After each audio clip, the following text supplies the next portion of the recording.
ఒకప్పుడు మనుషులు సైగలతో భావాలు చెప్పుకునేవాళ్ళు, తర్వాత మాటలతో అభిప్రాయాలు పంచుకునేవాళ్ళు. ఇవాళ చివరికి బూతులే ప్రధాన భాషగా మారిపోయాయి. ఇటువంటి రాజకీయాలు, ఇటువంటి సోషల్ మీడియా, ఇక ఇటువంటి జర్నలిజం ఇక చాలు అనే సహించలేని స్థితికి చేరుకున్నాయి. అయితే నీకు ప్రాబ్లం, నీ కింద తొడలు రుద్దుకుపోతున్నాయంట, నడవలేక. నువ్వు నడిచేది ముష్టి రోజు 10 కిలోమీటర్లు. ఆ 10 కిలోమీటర్లు నడవడానికి కూడా వీడికి 20 సార్లు ఆయిల్ రాయాలంట. ఈ రుద్దిపోతాయంటే ఈ కింద మంట. ఆడి బాబుని తిట్టాలి. వీడు ముసలోడే అయిపోయి వీడికి ఎందుకు రాజకీయాలు, ఇంట్లో కూర్చోక మమ్మల్ని చంపుతున్నాడు. ఈ రోడ్లు అమ్మట ప్రశాంతతగా ఇంటికి. నీకు 3 పెళ్ళాలు ఉన్నాయా? 4వ పెళ్ళాం లేదా? నీకు 4వ పెళ్ళాం ఉంది. ఎందుకు దెంగి తినడానికి వచ్చారని చెప్పి నేను అడుగుతున్నాను. చంద్రశేఖరరావు గారి కుటుంబం నాంపల్లి దర్గా దగ్గరనో, పిల్ల మందిర్ దగ్గరనో బిచ్చమెత్తుకొని బతికేటోళ్ళు మీరు. కొనమో అని చెప్పి రెండో కేంద్ర మంత్రి కావన్నా తెలంగాణకు? నాకు అర్థం కాదు. వేసార్ గారు చూశారు కదా ఇప్పుడే.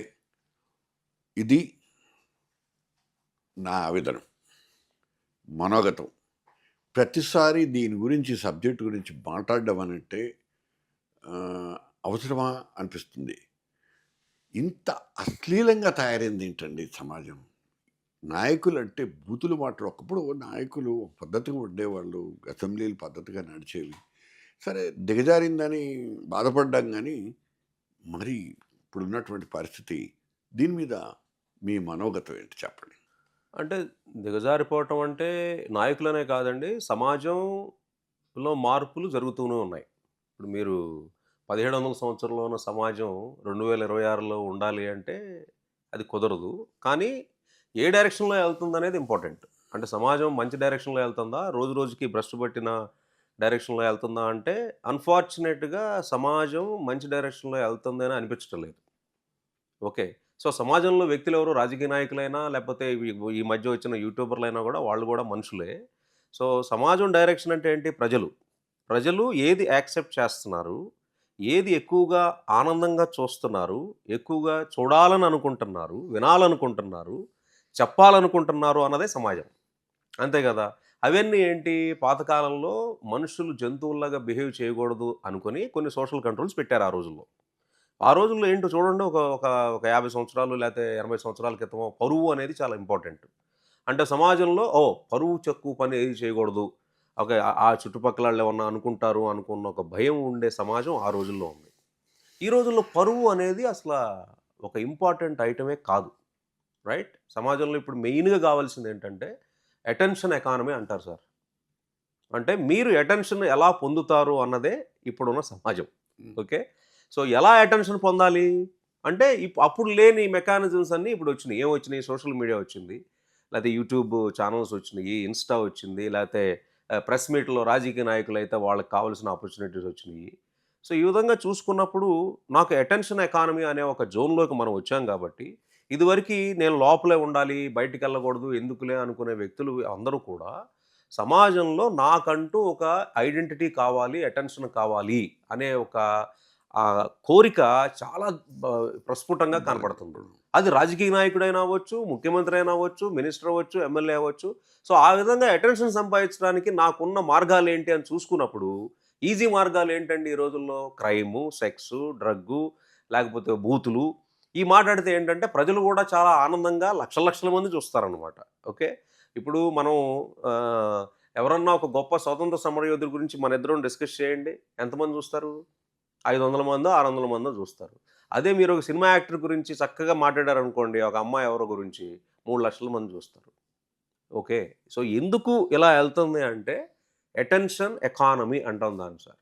ఓకే, సరే, ఇప్పుడు ఈ రాజకీయ నాయకులు లేకపోతే ఈ యూట్యూబర్స్ అనేవాళ్ళు ఎందుకు దారి తప్పుతున్నారు అనే విషయం గురించి ఈరోజు మన ఇద్దరం మాట్లాడుకుందామని అనుకుందాం.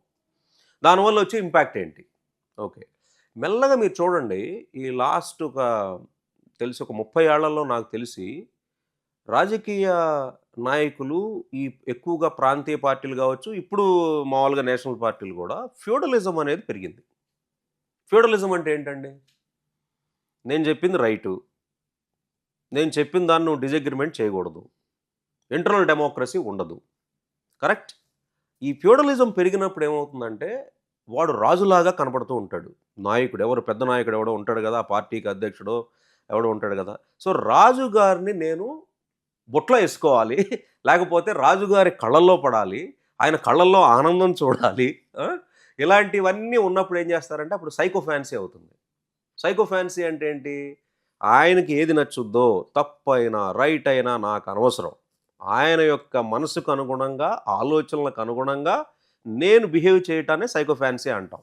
అంటే ఒక నాయకుడు తను ఏ విధంగా బిహేవ్ చేస్తున్నాడో పైన ఉన్న అధినాయకుడు, ఆ అధినాయకుడిని ఆనందపరచడానికి, ఆ అధినాయకుడు ఆలోచనలను కమ్యూనికేట్ చేయటానికి, ఆ అధినాయకుడు లైక్ చేయటానికి, రేపు ఆ అధినాయకుడు నీకు ఇచ్చే పొజిషన్ తీసుకోవటానికి నువ్వు ఆ అధినాయకుడు ఫ్యూడలిస్ట్, ఒక భూస్వామికంగా ఆలోచించే అధినాయకుడికి అనుగుణంగా చేయటమే ఇప్పుడు జరుగుతున్న ఈ తతంగం. ఈ రాజకీయ నాయకులు మాట్లాడే విధానాలు కానీ, లేకపోతే యూట్యూబర్స్ కూడా ఈ రోజున వాళ్ళేం జర్నలిస్టులు కాదు, వాళ్ళు they are paid people. Many YouTubers ఏంటంటే వాడు సొంతంగా వాడు డ్రైవ్ చేయలేడు, వాడికి నెలకు 5 లక్షలు 8 లక్షలు కావాలి. ఏం చేస్తాడు? ఎవడో ఒక పార్టీ వాడు వచ్చి నేను నీకు 6 లక్షలు 7 లక్షలు ఇస్తాను, నువ్వు మొత్తం కూడా నేను చెప్పిందంతా కమ్యూనికేట్ చెయ్యి, స్క్రిప్ట్లన్నీ నేనే ఇస్తాను, నువ్వు చేయాల్సిందల్లా డెలివరీ. అంటే యూట్యూబర్స్ కూడా అదే మొదలు పెడుతున్నారు, రైట్? సో ఇన్ సమ్మరీ ఏంటంటే 2 యాంగిల్స్ చెప్పాను మీకు నేను. ప్రజలలో కూడా అటెన్షన్ ఎకానమీ అనేది బాగా పెరిగిపోయింది. మీరు చూడండి, ఈ రోజున ప్రతి ఫ్యామిలీలో డాన్సర్స్ తయారయ్యారు. తప్ప ఒప్ప అనేది వదిలేయండి. డీసెంట్ డ్యాన్స్ అయితే యాక్సెప్ట్ చేసే వరకు ఓకే, కానీ వల్గర్ డ్యాన్సులు కూడా మొదలైపోయినాయి. Yes are no? రీల్స్లో చూస్తున్నారు కదా, ఓకే. ఆ తర్వాత అబ్యూజివ్ లాంగ్వేజ్ మొదలైపోయింది, పెద్ద వ్యక్తుల్ని బూతులు తిడటం మొదలైపోయింది. దానివల్ల ఏమవుతుందంటే ప్రజలు వచ్చి ఎక్కువ మంది చూస్తున్నారు. కాబట్టి యూట్యూబర్స్కి more views more money.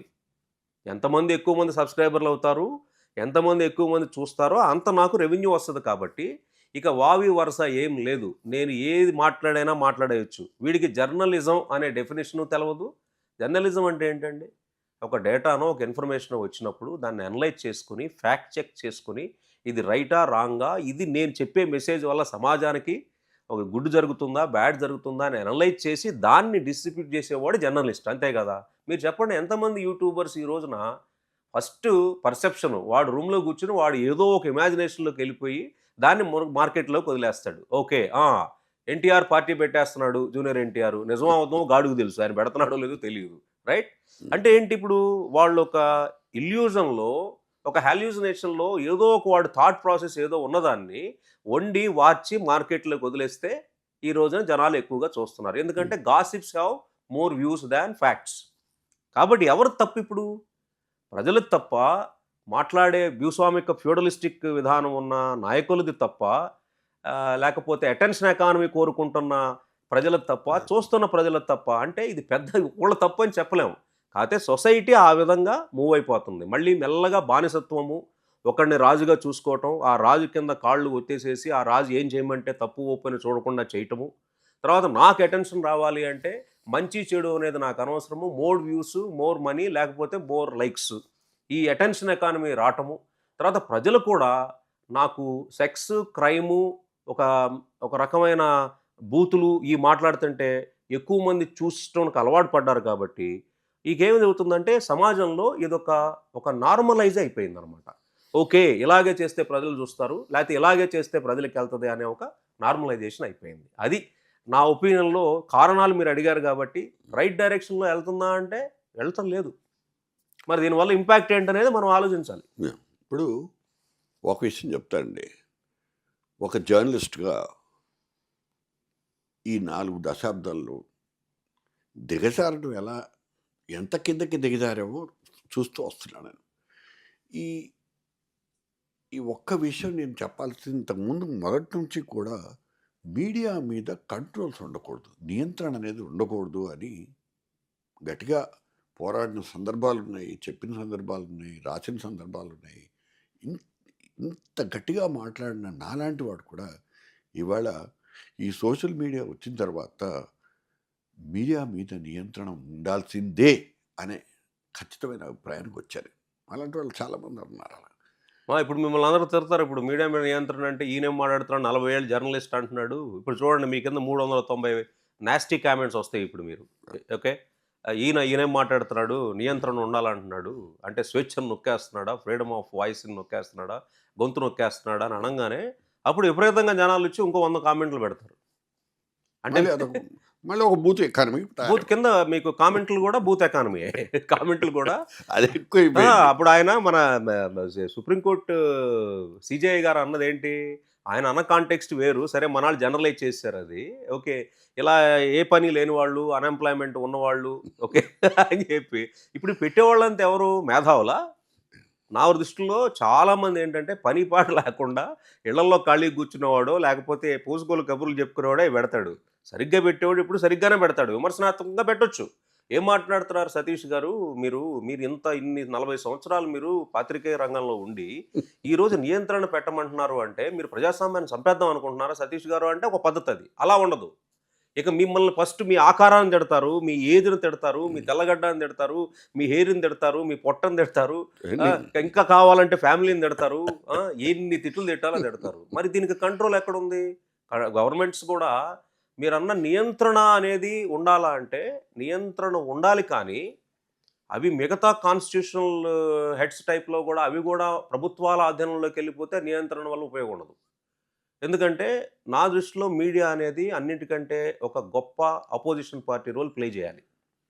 Media డెమోక్రసీని uphold చేయాలి అంటే ప్రభుత్వ పరంగా ఉన్న విధానాలలో ఉన్న మంచి ఏంటి, చెడు ఏంటి ప్రజలకు ఎడ్యుకేట్ చేసి ప్రజలు రైట్ డెసిషన్ తీసుకున్న విధంగా ఉండేదే మీడియా నా ఒపీనియన్లో. You agree on that? అంతేగాని ప్రజలను దారి మళ్లించేసేసి తప్పుదారిలోకి వెళ్ళిపోవాలి. ఇప్పుడు చూస్తున్న మీడియా ఏంటండి, ఒక మీడియా ఏమో ఓన్డ్ బై సంబడి, ఇంకొక media owned by somebody. There is no fact finding, there is no, it is all biased thing వెళ్ళిపోతుంది. ఆబ్జెక్టివ్ లేదు. కాబట్టి మరి నియంత్రణ అన్నప్పుడు నియంత్రణ అనేది ఫస్ట్ నా ఒపీనియన్లో ఈ యూట్యూబర్స్ని జర్నలిస్టులుగా అయితేనే యూట్యూబ్ చేయాలి అని ఏమన్నా సర్టిఫికేషన్ పెట్టి వ్యాలిడేషన్ చేసి వీళ్ళు ఏమన్నా ఆ ఇన్డీసెంట్ లాంగ్వేజెస్ కానీ ఏదన్నా అంటే ఫస్ట్ వీళ్ళు ఎవరు యూట్యూబ్లో పెట్టేవాళ్ళు ఉంటారు కదా. ఇప్పుడు మన హీరో లోపలికి వెళ్ళి కూర్చున్న ఒక హీరో ఉన్నాడు ఫర్ ఎగ్జాంపుల్, లేకపోతే రీల్స్ పెట్టేవాళ్ళు ఉన్నారు, మాట్లాడేవాళ్ళు ఉన్నారు. కొన్ని చూస్తున్నానండి అసలు వాళ్ళు ఎంత అంటే ఒక ఏజ్కి రెస్పెక్ట్ లేదు, ఒక ఎక్స్పీరియన్స్ రెస్పెక్ట్ లేదు, ఆ చేసిన కంట్రిబ్యూషన్ రెస్పెక్ట్ లేదు, పచ్చి బూతులు తిడుతున్నారు. వీళ్ళందరిని ఏం చేయాలి, ఫస్ట్ కంట్రోల్ చేయాలంటే యూట్యూబ్లోకి వచ్చే వాళ్ళందరూ కూడా ఖచ్చితంగా ఒక క్వాలిఫైడ్ పర్సన్స్ అయితేనే యూట్యూబ్లోకి రావాలి అని అంటే ఉంటే బెటర్ ఏమో తెలియదు. దానివల్ల అందరూ రాలేరు అంటే ఓకే, అందరూ రావటం నాకు అవసరంలా, సమాజానికి ఉపయోగపడేది ఏదో అది కావాలి నాకు. అలాంటి వాళ్ళ బాధ ఏంటంటే క్వాలిఫైడ్ పర్సన్స్ కూడా చాలా దరిద్రంగా బిహేవ్ చేస్తున్నారు, దరిద్రంగా మాడుతున్నారు అనేటువంటిది. అంటే ఇప్పుడు మరి ఫ్రీడమ్ ఆఫ్ వాయిస్ అనేది ఏదో ఉంది కదా మన కాన్స్టిట్యూషన్లో 19(1)A అని లేకపోతే 19(2)A అని సంథింగ్ ఉన్నాయి కదా, యాక్ట్స్ ఉన్నాయి, ఆర్టికల్స్ ఉన్నాయి. సో ఇప్పుడు మరి ఈ లాంగ్వేజ్ అనే దాన్ని ఎంతవరకు యాక్సెప్ట్ చేస్తారు, ఎంతవరకు యాక్సెప్ట్ చేయరు అనే దానికి నాకు తెలిసి ఒక సింగిల్ స్టాండర్డ్ డెఫినేషన్ లేదు. మొన్న ఒకటి చూడండి, ఫర్ ఎగ్జాంపుల్ రావణ్ అనే ఒక వ్యక్తిని అరెస్ట్ చేసినప్పుడు ఇమీడియట్గా బెయిల్ 4 సార్లు బెయిల్ ఈజీగా వచ్చేసింది. ఈ నాగార్జున యాదవ్ అనే వ్యక్తిని అరెస్ట్ చేసినప్పుడు 14 రోజులు రిమాండ్లో పంపించారు. డిఫరెన్స్ ఏంటి? ఇంటర్ప్రిటేషన్స్. అంటే ఈ ఇంటర్ప్రిటేషన్స్ మీరు గనక ఇలా అంబిగ్యస్గా వదిలేసేసి ఒక జ్యుడిషియల్ సిస్టంలో ఎవరు ఇంటర్ప్రిటేషన్స్ వాళ్ళు తీసేసుకొని ఎవరి పద్ధతిలో వాళ్ళు కనుక ఇచ్చేసేస్తే జనాలకి అర్థం కాదు ఏది రైటు ఏది తప్పు, ఎంతవరకు వెళ్ళాలి. ఓకే ఆంధ్రప్రదేశ్లో అయితే విడుదలైపోతాను, తెలంగాణలో అయితే అరెస్ట్ అవుతాను అన్న ఒక ఫీలింగ్ వచ్చింది అనుకోండి, నేను ఆంధ్ర మీదే పడతారు. ఆంధ్రాని తిట్టొచ్చు, ఆంధ్రాలో తిడితే పర్లేదు బెయిల్ వచ్చేస్తుంది, తెలంగాణలో తిడితే భయం ఉంటుందని. అది కాదు కదా మనకి. నా రాజ్యాంగం ఏంటనేది ఈ రోజున ఈ ఇంటర్ప్రిటేషన్స్ వల్ల జ్యుడిషియల్ సిస్టంలో చాలా ప్రాబ్లమ్స్ కూడా వస్తున్నాయి. సో ఒక ఇంటర్ప్రిటేషన్స్ కాకుండా మ్యాక్సిమము ఆ అజంప్షన్స్ ఇంటర్ప్రిటేషన్స్ కాకుండా ఈ నియంత్రణ అనేది తీసుకొచ్చేటప్పుడు సోషల్ మీడియాలో నియంత్రణ అంటే ఎక్కడ నియంత్రణ చేయాలండి? అబ్యూజివ్ లాంగ్వేజ్ కానీ, for example personal character assassination కానీ, బూతులు తిట్టడం కానీ, లేకపోతే టెర్రరిస్ట్ యాక్టివిటీస్ని అవి ఇటు ఉన్నాయి ఆల్రెడీ. టెర్రరిస్ట్ యాక్టివిటీస్ కనుక కానీ లేకపోతే ఒక మతాలని కులాల మధ్యలో విద్వేషాలు రెచ్చగొట్టడం కానీ అవన్నీ యాక్సెప్టబుల్ కాదు. కానీ అవి కూడా ఈ రోజున జరుగుతున్నాయి కదా. జరుగుతున్నా ఫస్ట్ గవర్నమెంట్ సైడ్ నుంచి ఏ విధమైన సిస్టము లేదండి, ఒక మానిటరింగ్ సిస్టమ్ అనేది లేదు. ఈ యూట్యూబరు రేటింగ్ ఇచ్చేసేసి నా ఒపీనియన్లో these are all the bad youtubers అని చెప్పేసి గవర్నమెంట్ వాళ్ళు రిలీజ్ చేయాలి. ఏ విధంగా కొన్ని పారామీటర్స్ పెట్టండి. ఓకే వీళ్ళు బయాస్డ్ అనో లేకపోతే బూతులు తిడతారనో అన్ని అబద్ధాలు చెప్తారనో నిజాలు లేవనో ఇండీసెంట్గా ఉందనో. These are all the top 10 bad youtubers and we advise the children and families don't see these youtubers అని చెప్పేసి రిలీజ్ చేయండి. ఎవ్రీ మంత్ మీరు రిపోర్ట్ రిలీజ్ చేయండి, ఎవ్రీ 3 months రిపోర్ట్ చేయండి. అట్లీస్ట్ సొసైటీలో వీళ్ళు బ్యాడ్ అంటే వీళ్ళని చూస్తే పిల్లలు చెడిపోతారు, పెద్దవాళ్ళు కూడా చెడిపోతారు అనే ఒక నియంత్రణ వ్యవస్థ పెట్టండి. 2, ఇప్పుడు వచ్చిన ఆర్టిఫిషియల్ ఇంటెలిజెన్స్ టెక్నాలజీస్తో మీరు ఒక సిస్టమ్ పెట్టుకుని స్కాన్ త్రూ చేసుకుని వీడియోలు అనాలిసిస్ చేసుకుని ఇప్పుడు ఈ బ్యాడ్ అని చెప్పేది అక్కడ మీ మాన్యువల్గా అంటే మరి బయాస్డ్. ఎందుకంటే గవర్నమెంట్లను కూడా నమ్మలేని స్టేజ్కి వచ్చేసాం ఈ రోజున మనం. నాకు సపోర్ట్గా చేసి వాడు బూతులు తిట్టినా నేను వాడిని బ్యాడ్ అన్నాను, అంతే కదా. కాబట్టి ఒక థర్డ్ పార్టీ ఎంటిటీ గవర్నమెంట్తో సంబంధం లేకుండా ఒక కాన్స్టిట్యూషనల్గా ఐడెంటిఫై చేసిన ఇండిపెండెంట్ ఎంటిటీ ఉండి వాళ్ళు ఎప్పటికప్పుడు ఏంటంటే these YouTubers are bad, ugly and harmful to the society, right. అలాగే పొలిటికల్ లీడర్లను కూడా ఎలక్షన్ కమిషను ఒక ప్రేక్షక పాత్ర ఇస్తే మనకేంటంటే ఉపయోగం? అసలు ఈ రోజున ఎలక్షన్ కమిషన్ అనేది వాళ్ళంత స్పైన్లెస్ వాళ్ళు ఉన్నారని నేను అనుకోవట్లేదండి. అసలు ఈ రోజున భ్రష్టు పట్టిపోయిన ఈ మొత్తం రాజకీయాల్లో chief election officer of India should be really prosecuted in my view. చెప్పమనండి, ఎన్ని అన్యాయాలు జరుగుతున్నాయి, ఎన్ని అక్రమాలు జరుగుతున్నాయి. జస్ట్ ఒక పేపర్ వచ్చేసేసేసి ఒక పెద్ద ప్రెస్ మీట్ పెట్టేసేసి ఒక కామెంట్ చేసి వెళ్ళిపోతే అయిపోద్దా అండి? రిఫార్మ్స్ చేయండి. ఈరోజు ఒక ఎమ్మెల్యే పోటీ చేయాలంటే 40 కోట్లు ఖర్చు అవుతుందని చెప్పి అందరికీ తెలుసు, అతనికి తెలుసు, అందరికీ తెలుసు. నువ్వు వదిలేసావే, మరి ఏం చేయాలి దానికి? కామన్ పీపుల్ అలా పోటీ చేస్తారు. Anyhow that is a different subject. So నేనేం చెప్తున్నానంటే ఈ ఇండిపెండెంట్ అలాగే సోషల్ ఆడిట్ కూడా ఉండాలండి. ప్రజలను ఎంకరేజ్ చేయాలి.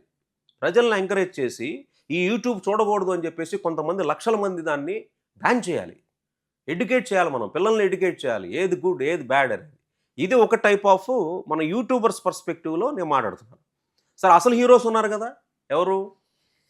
పొలిటికల్ లీడర్స్ చేస్తుంది అంటే నేను మొన్న ఎక్కడ ఒక ఆర్టికల్ జరుగుతున్నప్పుడు మన బ్రెయిన్ అనేది ఒక అగ్రికల్చర్ ఫామ్ అంటే ఒక పొలం లాంటిది. ఎవరు ఏం మాట్లాడుతున్నారు అనేది విత్తనాలు లాంటి. సొసైటీలో ఈ రోజున ఎవరు ఏం మాట్లాడుతున్నారు అంతేనా, అలాగే ఏం చేస్తున్నారు అనేవి నీ బ్రెయిన్లోకి వెళ్తున్నప్పుడు ఏ విధమైన విత్తనాలు నువ్వు పంపిస్తున్నావు పిల్లలకు కానీ పెద్దవాళ్ళకి కానీ. కలుపు విత్తనాలు పంపిస్తే కలుపు మొక్కలే వస్తాయి, మంచి విత్తనాలు పంపిస్తే ఉపయోగపడే వస్తాయి. సో ఈ రోజున మీరు సొసైటీలో చూసినప్పుడు ఆ భాష, యాస, హావభావాలు ఇవన్నీ కూడా ఏం చేస్తున్నాం అంటే బ్రెయిన్లోకి, ప్రజల మనసుల్లోకి ఎక్కిచ్చేస్తున్నాం, బ్యాడ్ సీడ్స్ ఎక్కిచ్చేస్తున్నాం, దాన్ని నార్మలైజ్ చేసేసాం. ఇది కామనే. ఇప్పుడు ఒకడు గుడివాడాడు, ఒకడు మాట్లాడాడంటే అది అలాగే మాట్లాడతాడు, అది వాడి నేచరు. గన్నవరం వాడు మాట్లాడాడంటే అది అలాగే మాట్లాడతాడు, అది వాడి నేచరు.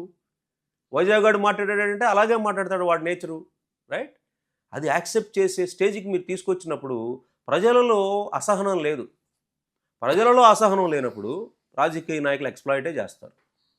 సో ప్రజలలో అసహనం అంటే నేనేదో ఇప్పుడు మళ్ళీ క్రిమినల్ యాక్ట్ చేయమని చెప్పట్లా, వాళ్ళు సహించలేని స్టేజ్కి ఇటువంటి అబ్యూజివ్ లాంగ్వేజ్ వాడుతున్న యూట్యూబర్స్ని కానీ, అబ్యూజివ్ లాంగ్వేజ్ వాడుతున్న ఎమ్మెల్యేలు కానీ, రాజకీయ నాయకులు కానీ సమాజం నుంచి బహిష్కరించాలి. వాళ్ళు అంటే వాళ్ళు చెప్పే మాట వినకూడదు, వాళ్ళని గెలిపించకూడదు. ఇవి కొన్ని కంట్రోల్ మెకానిజమ్స్ అని నా అభిప్రాయం. ఇవన్నీ చేస్తారా, చేయగలరా అంటే చెప్పలేం. ఏదన్నా ఒక గొప్ప నాయకుడు వచ్చి ఇటువంటి మార్పు తీసుకురావడానికి ఏమన్నా ఉందేమో చూడాలి. చట్టపరంగా ఏదైనా నియంత్రణ రాకపోతే ఇది సాధ్యం కాదనేటువంటి అభిప్రాయం ఉందండి. దాని మీద మీరు ఎలా స్పందిస్తారు? సార్ ఎన్ని చట్టాలు చేశారండి భారతదేశంలో చెప్పండి? నిర్భయ చట్టం చేశారు, ఏమన్నా అయిందా? ఆంధ్రాలో దిశ చట్టం చేశారు, ఏమన్నా అయిందా? తగ్గినాయా? ఒక మాట చెప్పండి, మీరు తగ్గినాయా?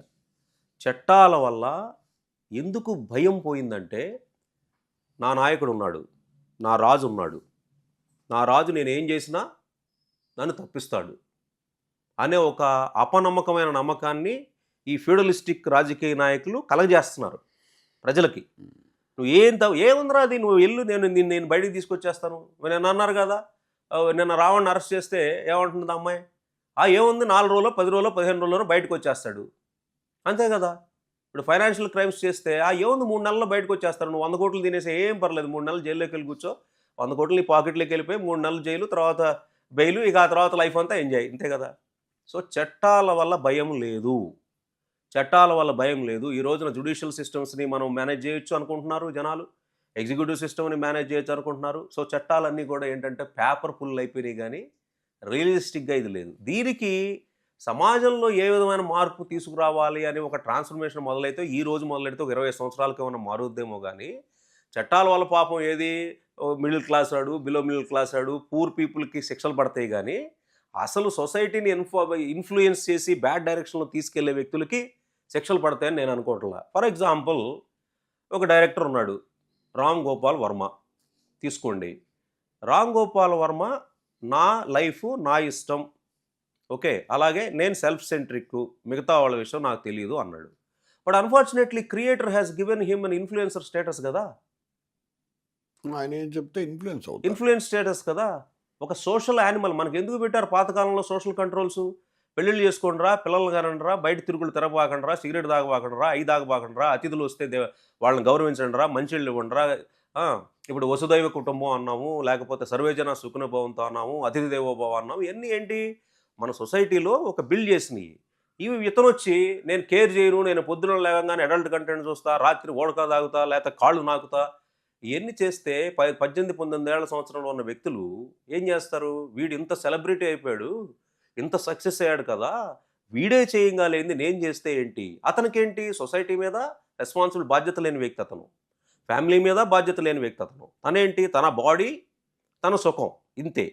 మరి ఇటువంటి సోషల్ యానిమల్స్ ఉన్నప్పుడు సొసైటీలో మీరు ఇన్ఫ్లుయెన్స్ వాళ్ళు చేస్తూ ఉన్నప్పుడు 100 మంది 200 మందిని, ఈ 200 మంది ఇంకో 200 మంది చేస్తూ ఉన్నప్పుడు వీళ్ళని శిక్షించలేనప్పుడు, శిక్షించలేదుగా, ఎవరన్నా శిక్షించారా?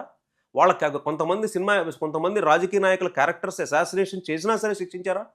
చెప్పండి, శిక్షించగలిగారా? అతనేం చేస్తాడు? ఆ చట్టంలో ఉన్న లొసుగులు ఉపయోగించుకుని తను ఏ విధంగా కమ్యూనికేట్ చేయాలి అనుకుంటున్నాడో తను కమ్యూనికేట్ చేస్తున్నాడు, తప్పించుకుంటున్నాడు. అతనికి శిక్ష పడలేనప్పుడు ప్రజలు కూడా ఏమనుకుంటారు? పర్లేదు, మనం ఏవైనా మాట్లాడచ్చు. ఇప్పుడు కొంతమంది రాజకీయ నాయకులు మాట్లాడుతున్నారండి 5, 6, 7, 8 సంవత్సరాల నుంచి, 2010 నుంచి అనుకుందాం, లేకపోతే 2009, 10 నుంచి మాట్లాడుతున్నారు అనుకుందాం. ఏం శిక్ష పడింది ఈ రోజు వరకు? చెప్పండి మీరు అలా మాట్లాడిన తర్వాత. అంటే బూతులు మాట్లాడితే శిక్ష లేదు అనే నమ్మకం వచ్చేసింది కదా ప్రజలకి. ఎస్ సార్, బూతులు ఎన్నైనా మాట్లాడుకోవచ్చు. నీవు ప్రైవేట్గా మాట్లాడుకునే బూతులు కూడా బయట పబ్లిక్ ప్లాట్ఫామ్లో మాట్లాడుకోవచ్చు, అంటే శిక్ష పడే భయం లేదు. కొంత నియంత్రణ అనేటువంటిది చట్టపరంగా వస్తేనే నియంత్రణ ఎవరు చేస్తారు? ఆ చట్టం ఎవరు చట్టం అంటే? చట్టం అంటే పోలీసులు చేయాలి. పోలీసులు ఎట్లా చేస్తారు? పోలీసులే నియంత్రణ ఇంకోళ్ళ ద్వారా జరుగుతున్నప్పుడు వాళ్ళు ఏం చేస్తారు? అది సరే, దిగజారుడుతనం అన్ని వ్యవస్థల్లోనూ ఉంది కాబట్టి అదే నేను అంటుంది. ఇప్పుడు కొంతైనా భయం ఉంటుంది. ఎవరికి భయం ఉంటుంది? అట్లీస్ట్ ఈ మిడిల్ క్లాస్ పీపుల్కి, కామన్ ఈ లో క్లాస్ అంటే ఇది సమాజంలో ఇది మొత్తం ఒక స్ప్రెడ్ కాకుండా ఉండడానికి, ఒక లెవెల్లో ఆగిపోవడానికి సరిపోద్ది. ఎందుకంటే చట్టం అంటే భయపడేవాళ్ళు చాలామంది ఉన్నారు, ఇంకా మిడిల్ క్లాసులు, బిలో మిడిల్ క్లాసుల్లో. మీకు ఒక లెవెల్కి వెళ్ళిన తర్వాత చట్టం అనేది వాడికి చుట్టం, వాడికి తెలుసు ఎలా మేనేజ్ చేయాలో సిస్టమ్స్ని. He knows all the loop holes. Ram Gopal Varma చేసిన కామెంట్స్ ఈ రోజున వీడియోస్లో మొత్తం కనుక ఒక 10 ఏళ్ళ నుంచి తీస్తే ఎన్నిసార్లు శిక్షించవచ్చు? ఎంతమంది అమ్మాయిలు ఇన్సల్ట్ చేశాడు వాడు? మీరు చెప్పండి, మీరు శిక్షించగలిగారా మీ సిస్టమ్? ఇప్పుడు మనం ఇలా మాట్లాడంగానే అతను నైజం ఏంటి? ఒక సెటైరికల్గా మన మీద ఎటకారంగా ఏదో కామెంట్ చేస్తాడు, దాన్ని మళ్ళీ ఇంకో 1,00,000 మంది చూస్తారు. అతనికి కావాల్సింది ఏంటి?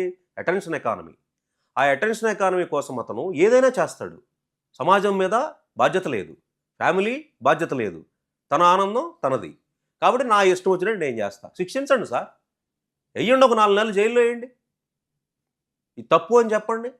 ఫ్రీడమ్ ఆఫ్ స్పీచ్ అని చెప్పేసి నీ ఇష్టం వచ్చినట్టుగా చేసేస్తే ఎవడికాడు ఈ రోజున ఇంకా అన్కంట్రోలబుల్ అయిపోద్ది. ఇంకా ఇదే కనుక వదిలేస్తే మీరు ఇప్పుడు వస్తున్న నెక్స్ట్ జనరేషన్ వాళ్ళు కూడా అదే తరంగా తయారవుతారు కదా. ఇందాక నేను చెప్పిన ఎగ్జాంపుల్, ఒక పొలంలో ఏ సీడ్ వేస్తే ఆ సీడే కదా. వీడు చిన్నప్పటి నుంచి 5 సంవత్సరాలు 4 సంవత్సరాల నుంచి వీడేమంటున్నాడు? రోజు బూతులు అంటున్నాడు. వీడేం చూస్తున్నాడు? ఒక చీఫ్ మినిస్టర్ వచ్చో, లేకపోతే ఒక మినిస్టర్ వచ్చేసి, లేకపోతే ఎమ్మెల్యే వచ్చి బూతులు మాట్లాడుతున్నాడు, ఒక సెలబ్రిటీ వచ్చి బూతులు మాట్లాడుతున్నాడు. వాడి బ్రెయిన్లో ఏం వెళ్తుందండి? మన శబ్దం అనేది మన బ్రెయిన్లోకి వెళ్ళినప్పుడు మన సంస్కృతి ఎలా మారుతుంది? అది తప్పు కాదు అనే ఒక యాటిట్యూడ్లోకి వెళ్ళినప్పుడు సమాజం భ్రష్టుపడకుండా హ్యాపీగా ఉంటుందండి. 10-12 సంవత్సరాల నుంచి చూస్తుంటే కంటిన్యూస్గా ఇదే టైప్ ఆఫ్ యాటిట్యూడ్ వెళ్తున్నప్పుడు ప్రభుత్వాలు ఏమో వీళ్ళు ఏం చేస్తున్నారు? ప్రభుత్వాలు కూడా బయాస్డ్గా తమకు నచ్చిన వాళ్ళు అయితేనేమో శిక్షించరు. ఫర్ ఎగ్జాంపుల్, నచ్చకపోతే ఇమీడియట్గా జైల్లో పెడతారు. కాబట్టి ఏం చేస్తావు నువ్వు? ఏదో ఒక పార్టీ వైపు నువ్వు డిసైడ్ అయిపోయి ఇటు వెళ్ళిపోతే మనకు రక్షించబడతాం కాబట్టి వాడితో కలిసి ఉందాం అనుకుంటారు. ఇటు వెళ్తే ఇది చేస్తాం కాబట్టి వెళ్ళకూడదు అనుకుంటారు. ఇంతే కదా. సో నా ఒపీనియన్లో ఫస్ట్ మనుషులలో కొంత క్యారెక్టర్ మార్పు రావాలండి. కానీ చాలా కష్టం. ఒక ఉద్యమంలాగా జరగాలి అది. ప్రజల్లో నాయకులు రావాలి. మన సంస్కృతి ఏంటి, మన సాంప్రదాయాలు ఏంటి, కల్చర్ ఏంటి, ప్రజలంతా కలిసి ఉండాలంటే ఏం చేయాలి? అబ్యూజివ్ లాంగ్వేజ్తో డివైడ్ చేస్తున్నారు ఈ రోజున. మతం ఇప్పుడు రావణ్ వర్సెస్ రాధా మనోహర్ దాస్. ఎందుకండి అసలు అది? ప్రజలకు ఏం ఉపయోగం ఉంది ఇద్దరిది? మీరు చెప్పండి. వాళ్ళిద్దరూ పెట్టుకునే కన్వర్సేషన్స్ వల్ల హిందూ మతం ఏమన్నా ఇక్కడ పెరిగిపోద్దా? సో అక్కడ వాడు క్రిస్టియానిటీ ఏమన్నా పెంచుతాడా, లేకపోతే ఏం చేస్తాడు చెప్పండి? ఈ కన్వర్సేషన్స్ ఏమవుతున్నాయంటే మతాల మధ్య డివిజను, కులాల మధ్య డివిజను, ఓకే, ఒక వ్యక్తుల మధ్య డివిజను, ఈ విధంగా వెళ్తూ ఉన్నప్పుడు గవర్నమెంట్స్ ప్రేక్షక పాత్ర వహిస్తాము. ఏదో ఒక ఇన్సిడెంట్ ఒక బాగా ఎలివేట్ అయినప్పుడు మాత్రమే అరెస్ట్ చేయటము, మిగతా అంతా కూడా కామన్గా ఏదైనా చేయొచ్చు అనే ఒక భావం రావటం వల్ల ఇవన్నీ ప్రాబ్లమ్స్ వస్తున్నాయి. ఓకే, అలా అని చెప్పి ప్రభుత్వం రాంగ్ డైరెక్షన్లో వెళ్లకుండా ఉండాలి అంటే ఇండిపెండెంట్ అథారిటీ ఉండాలి. ఒక ఇండిపెండెంట్ అథారిటీ ఉండాలి, వాళ్ళకి ఎంపవర్మెంట్ ఉండాలి, వాళ్ళు గవర్నమెంట్ కింద ఉండకూడదు. అలాగే సోషల్ ఆడిట్ జరగాలి. ప్రజలు కూడా బహిష్కరించే ఒక స్టేజ్ తీసుకురావడానికి. ప్రజలు ఏంటండి ఎప్పుడు వాళ్ళు వేకపోతారు? ఒక 4-5 నాయకులు స్టార్ట్ అయినప్పుడు, ఆ నాయకులు ఒక ఉద్యమంగా మాట్లాడినప్పుడు, నేను సభ్యత సంస్కారం ఉన్న సమాజం కోసం నేను బతుకుతాను అని చెప్పి చేసినప్పుడు మెల్లగా ఏమవుతుందంటే మార్పు మొదలవుద్ది. ఒక 25 సంవత్సరాలు పట్టవచ్చు. ఎవరు ఆ నాయకులు, ఎప్పుడు ఆ ఉద్యమం మొదలవుద్ది అనే దాన్ని బట్టి మీ ఆన్సర్ వస్తుంది. అది లేకుండా మీరు చట్టాలు చేసినా ఏం చేసినా మార్పు రాదు. ఎందుకంటే ఈ రోజున సిస్టమ్ రాటన్ సిస్టమ్. ప్రజలు గవర్నమెంట్ని నమ్మట్లేదు, మీడియాని నమ్మట్లేదు, ఇంటి పక్కనాన్ని నమ్మట్లేదు, ఇంట్లో వాళ్ళని కూడా నమ్మలేని సిస్టంలో మనం బతుకుతున్నాం ఈ రోజున. అంతే కదా. సో సమాజంలో రావాల్సిన ఉద్యమం ఏంటంటే good society, fair society, fair politics, humanity, ఇది రావాల్సింది. దీనికి ఒక ఉద్యమం వచ్చినప్పుడు మనిషి క్యారెక్టర్ అనే దాన్ని ఒక బిల్డ్ చేసుకున్నప్పుడు మాత్రమే సమాజంలో మార్పు వస్తుంది. మీరు ఎన్ని చట్టాలు చేసినా సమాజంలో మార్పు రాదు.